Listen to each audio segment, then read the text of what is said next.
Hai, Assalamualaikum. Video kali ini saya akan share cara untuk buat rujukan di mana kita akan menggunakan gaya APA edisi yang terkini iaitu edisi yang ke-7. Jom kita start. Biasanya untuk rujukan ini saya hanya menggunakan atau lebih fokus kepada 3 bahan utama iaitu jurnal, kamus dan juga bahan internet. Ada juga bahan atau rujukan-rujukan yang lain tetapi yang itu awak refer kepada manual kerja khusus pengajian am. Untuk kali ini saya akan terangkan 3 bahan sahaja di mana untuk rujukan yang pertama ialah jurnal. Kita akan pergi dahulu kepada nama dia. Okey. Setiap jurnal ada nama pengarang, sama ada seorang, dua, tiga ataupun lebih daripada 3 orang. Cara penulisan untuk seorang, dua dan juga 3 orang adalah seperti ini. Kita akan ambil semua nama mereka tetapi hanya nama bapa saja atau nama belakang saja akan digunakan untuk citation. Sebagai contoh, dalam petikan, apa yang kita akan buat ialah, okey, ini ayat-ayat dia, bla bla bla. Kita akan ambil Kazmi dan Irsyad sahaja. Sekiranya ayat itu berada, rujukan ini berada di hujung ayat, kita akan kurungkan dia, koma, tahun dan kita akan tutup. Dan titik. Ini cara penulisan di belakang. Sekiranya nama pengarang itu diletakkan di hadapan ayat ataupun di tengah ayat, keadaannya akan menjadi seperti ini. Okey, kita hanya ambil nama belakang sahaja. Okey, ini adalah dalam petikan. Sekiranya lebih daripada 3 orang, kita akan ambil nama Kazmi sahaja and then kita akan buat et al 2025. Rujukan yang sama tetapi di bahagian senarai rujukan menggunakan gaya APA. Ini di belakang sekalilah bermaksud selepas kesimpulan akan ada rujukan. Apa yang kita akan buat ialah kita akan masukkan nama bapanya dahulu dan kita akan koma. And then kita akan buat, kita baca dari depan tau. S titik A B. Okay, itu cara dia. Dan Irsyad ni, Hira ni akan jadi H sahaja. Kalau nama dia panjang sangat, so kita akan ambil Kazmi, kita akan ambil lah huruf yang pertama untuk setiap nama dia tu. So dia akan jadilah S, A, B, H dan sebagainya. Okay, itu untuk nama. Diikuti dengan tajuk jurnal tersebut. Okay, ini tajuk jurnal tau sampai sini, environments ni. Disebabkan dia adalah rujukan bahasa Inggeris, maka awak kena iterlitkan dia. Sekiranya bahasa Melayu, tak perlu iterlit. Okay, kalau nak lebih detail boleh rujuk. Menu kerja khusus dalam tu ada. Diikuti dengan istilah dalam. Sama ada awak eja penuh ataupun ringkas pun boleh sebenarnya. DLM tapi kena titik sebab dia ringkas. Ini adalah nama jurnal dia. Nama jurnal disebabkan dia bahasa Inggeris maka iterlitkan dia. Diikuti dengan tak silap saya ini adalah jilid. Jilid ke tak silap. Okay. 3 titik bertindih. So 3 ni, sekejap lagi saya akan tunjukkan apa maksud 3-3 ni. Halaman berapa? HLM sahaja. Tidak perlu menulis halaman. Kita hanya ringkaskan sahaja. Okay, ini halaman dia. Halaman dia muka surat berapa? Beribu-ribu ada. Dan akhir sekali ialah tahun. Ini cara di bahagian senarai rujukan. Saya akan terangkan pula turutan untuk menulis rujukan jurnal. Setiap bahan ada turutan yang tersendiri. Itu awak kena tahu. Okay? Yang pertama, kita akan tengok jurnal. Alright, start dengan nama dahulu. Selepas nama, awak nampak sini titik. So, saya akan titikkan dahulu nama dia. Diikuti dengan tajuk dan tajuk itu mestilah ada 2 koma di atas ini.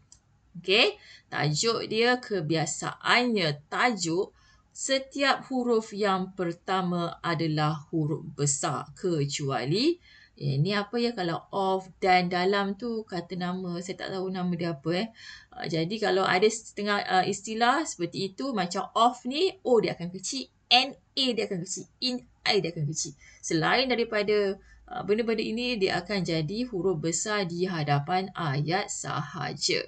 Alright, selepas itu diikuti dengan istilah dalam. Dalam kita akan titikkan dia. Diikuti dengan judul jurnal. Okey, ni nama jurnal dia. Nama jurnal dia tak kiralah dia bahasa Melayu atau bahasa Inggeris confirm kena iterlit. bahasa Melayu pun akan diitelitkan hanya untuk judul jurnal sahaja.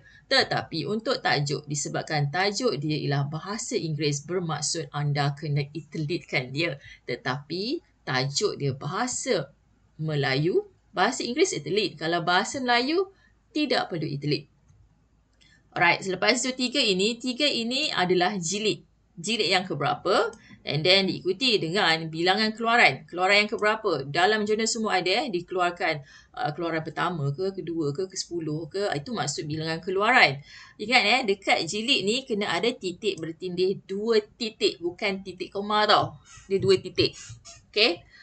Kita akan koma dia halaman, titik. Ini halamannya 1012 and then koma diikuti dengan tahun. Sekiranya dia ada tarikh terbitan yang paling tepat ataupun hanya menulis Januari 2025, so anda kena tulis dekat sini Januari 2025. So Januari tu koma 2025 settle. Okay? Bahan yang kedua adalah kamus. Untuk kamus Dewan Bahasa dan Pustaka ini biasa kita guna dalam penulisan kerja khusus pengajian am. Sekiranya dalam petikan kita akan tulislah nama penuh kamus itu. Kamus ni bla bla bla dalam kurungan tahun. Okey, so ini cara untuk dalam petikan. Sekiranya berada di luar petikan atau dalam senarai rujukan, jadi saya nak baiki di bahagian rujukan apa ni, sebab bila cari dia ada edisi dan juga cetakan dia bila tau. So, turutan untuk kamus pula ialah judul dahulu, and then kita akan koma, diikuti dengan tahun, kita akan titik. Edisi dan cetakan yang keberapa? Edisi keempat, cetakan pertama. Tempat terbitannya di Kuala Lumpur, Dewan Bahasa dan Pustaka. Ini cara paling betul lah sebab ada edisi dan cetakan dia berapa. So, ni adalah. Yang kat depan tu tak ada. So, saya tukar. So, refer kepada rujukan di sini. Bahan yang ketiga, ini biasa sangat orang guna. Walaupun jurnal itu dalam internet sekalipun, kita akan gunalah nama jurnal dia tau. Kita akan ikut cara jurnal tau. Kita tak ikutlah cara bahan internet. Biasanya untuk bahan internet ni, contohnya macam kita rujuk kepada website tertentu ke, selalunya website tertentu je biasanya, ataupun mana-mana artikel lah yang dalam bentuk buku pun ada juga, dia macam e-book tau. Jadi apa yang kita akan buat, sebagai contoh saya menggunakan bahan internet daripada Kementerian Pendidikan Malaysia. Dia tiada nama penulis, maka kita akan tulislah menurut Kementerian Pendidikan Malaysia, tahun bila, penggunaan teknologi maklumat lah. Itu cara dia. Itu dalam petikan. Dalam senarai rujukan mengikut gaya APA pula, nama kementerian tadi diikuti dengan tahun, kita akan titik. Ini adalah tajuk dia. Apa tajuk artikel yang awak baca tu? So kita akan titik. Kita akan buatlah dicapai pada bila. Kita akan start dengan bulan dahulu, diikuti dengan hari bulan tau. Koma and then ada tahun. Bermaksud awak tengok benda ni bila. Bukan dia terbit 2021, ya itu tahun terbitan dia. Tetapi awak tengok bahan ini bila. Awak cari dia pada 12 Februari 2026. Dari mana? Dari biasanya kita akan ikutilah HTTPS ni, awak kena copy lah dekat dia punya dekat bahagian search. Dekat bahagian search lah awak ambil dia punya URL, tak silap. Itu nama dia. Yang ini adalah turutan untuk bahan internet. Sekiranya ada penulis, sila tulis nama penulis. Sekiranya tiada, kita akan ambil lah website rasmi dia.